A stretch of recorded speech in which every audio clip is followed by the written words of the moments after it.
Joining us now, the guy that's got all the insight, Jack Morgan, former Republican chairman, 9th District, now the 9th District chairman of the Trump campaign.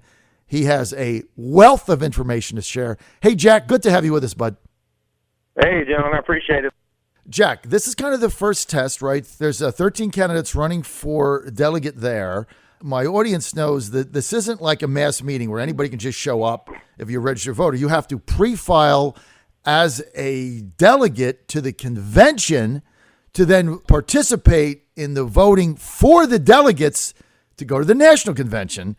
And there's all kinds of deadlines with that, and there's forms to fill out, and it's a kind of an arduous inside baseball type process. I just went through it in the 4th District. And Jack, I tell you what, it was a real eye-opener for me because I've reported on this forever, and I've signed up as a delegate to go and vote at state convention or whatever, but I've never actually had to be the guy organizing the campaign behind it. And I tell you what, man, it's a complicated process, Jack, isn't it? It is, and that's why the insiders are usually better at this than the establishment folks, because they do it all the time. And I think I can admit that the Trump folks are probably at a little bit of a disadvantage because a lot of our people, a lot of our supporters, are new to this part of the party activities. They most of them have voted, and of course he's brought a lot of new voters on too. But this is new to a lot of our people, so it's a learning experience for most of them. No question about that. First of all, is there any other battles going on? Is there a battle for chairman, battles for state central? No, the only other battle is this is the same time that we elect the 3 state central members, and there are 4 candidates seeking 3 spots. So there's a little battle there. Okay, there's a little battle there. No battle for chairman. So basically the big battle is the delegates. Now, you've got to pre-file these people. So did you recruit a large number of pre-filed delegates that are for Trump? We did. We feel like we did a pretty good job at it. How many the other folks are bringing on board, that remains to be seen, and how many of those people are committed one way or the other. We don't know that, and we won't know that until Saturday, of course. And you know what I find funny about it is a lot of the insider. I hate to use the names that we all put out there, the establishment. I don't really want to tag everybody, but a lot of the folks that are now coming around to Cruz, he's kind of their last pick. They started with their ideal candidate of Jeb Bush, and they've kind of, in their view, they went downhill all the way to somebody who just recently, leadership in our party said people wouldn't care if he was murdered. So, I mean, look how far they've come to have to pick Cruz as the last person to stop who obviously the voters want, Donald Trump. So I think that says a lot about where they've come. Has the 9th District chairman set the rules? Are you going to vote for 6 people, top 3 or delegates, top 3 or alternates, or just vote for up to 3? You vote for 3, the way I understand it, and the top 6 vote getters will be the delegates and alternates. So has the Trump campaign officially sanctioned, and do they have 3 delegates that are running committed to Trump? We do, and I'm going to be endorsing today, and I'll also be endorsing when I will be speaking for Mr. Trump tomorrow, and a lot of my time will go toward the delegates, actually, because I don't need to convince anyone in the 9th District that need to support Trump. We already voted for Trump. So we have a couple, Tamara Neo, who's my co-chair, and Flux Neo, her husband. They're both attorneys in Tazewell County, and they are running and committed to Trump all the way. And also Tucker Davis is our 3rd pick. Let me say this, so there are several other candidates who we did not recruit who are simply running on their own that are committed to Trump and that are putting out flyers and sending letters and emails claiming that. A lot of them I don't know. They're just committed Trump people. We encourage anybody for getting in, and I've got the same issue in my district. There's several people that filed. They're very enthusiastic. But look, if you don't vote for the 3 that are sanctioned, you dilute the Trump vote, and then everybody loses, and that's not the objective of it. So that's one of the things. That'll be my message tomorrow, actually. So you've got 3 people you've selected, and then of the other 10 people, of the 13, of those other 10, how many do you think filed as a delegate and would like to go to the convention for Trump? Just give me an estimate. 2, 3? I would say 2 or 3 more besides our 3. Okay. I believe it's going to be about split. With the 13, it's going to be pretty. So close you got another 7 delegates running. Are they running on a official cruise slate? Are they unaffiliated? Are they for Kasich? No, most of them. What I have seen and heard, most of them are fairly non-committal, which tells me they're not going to support Trump on the second ballot. Would be my guess, but they're not putting it out there because they understand that he has a pretty strong base of support in the 9th District. Okay, so you've got another 7 delegates, and they make up basically the anti-Trump organization, right? Because I think that's fair.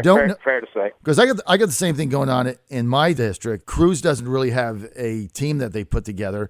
So what it is you've got 7 or 8 people that are not for Trump, okay? And they'll go up there and make a speech and say, I'm unaffiliated and I'm going to keep, I'm going to vote for the best person. Right. But essentially they're for anybody but Trump. So yeah, what they're saying is I'm not voting for Trump on the second ballot. Yes.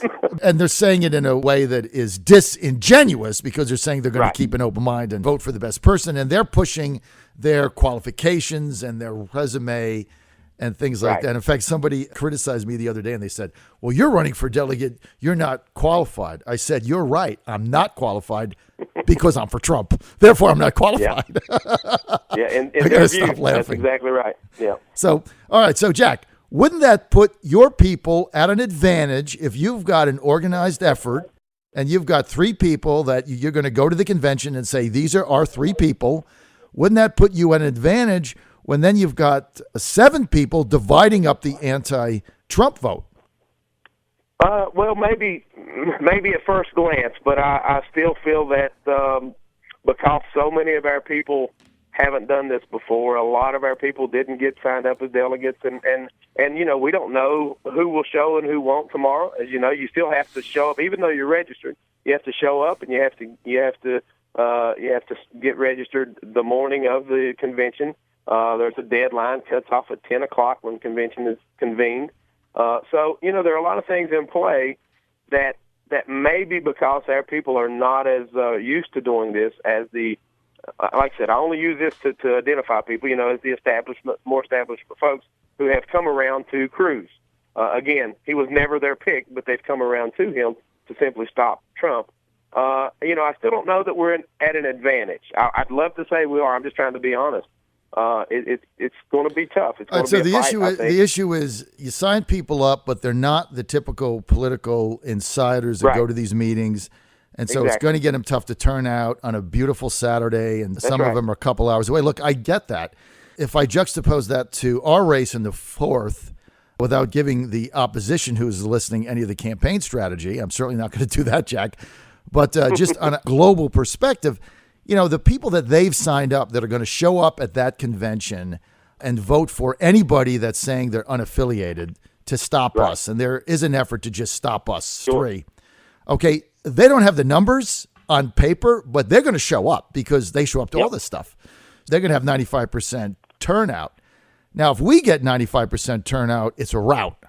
Okay. But like you said, you've got people that signed up, they're not really accustomed to this. And it's like, Saturday, look, I got something going. I got a soccer game. And so that's where the Trump organization, you don't know what's going to happen. Same in your district. But I don't think that it's we don't have a ground game. I keep hearing that, and that's not the case. It's that we're really dealing with a different set of voters than the establishment are. These folks have not spent their life doing what some of us have done, which is be very involved in politics. So it's a different group of people. The same people that are going to show up and vote, most of the people that are going to show up and vote against anyone who's supporting Trump, they've been to most every district convention for the last 20 years. This is nothing new to them. Right. It just so happens that now Cruz has become their guy because he's not Trump and he's the last one left. Right. They've worked their way down in their view. Yeah, in my view, it would be up but in their view, it's probably down. Well, look, and there's no guarantee if it goes to a second ballot, Cruz is going to be the nominee anyway. Right now, Cruz is simply a vehicle for those that are opposed to Trump in order to stop Donald Trump on the first ballot, which I think right now I've got him at about 1,200. That's my estimate. I think he's likely to go to Cleveland with 3 dozen short. He can get there, but it's going to be tight, and it's really going to depend on Indiana if you do the math. Okay, Jack, your convention is tomorrow in Whitfield, right? Yes, sir. And you got to be there at 10 a.m. So if you're in the 9th District and you're a Trump supporter, you have signed up as a pre-filed delegate. You got to be there by 10 or they shut the doors. You're out. So before just leave 10. Be there before 10. Got to be there. Yeah, you got to be there. 5 to 10 is it. You got to be there on time. Now, you got to give us a recap of what happened.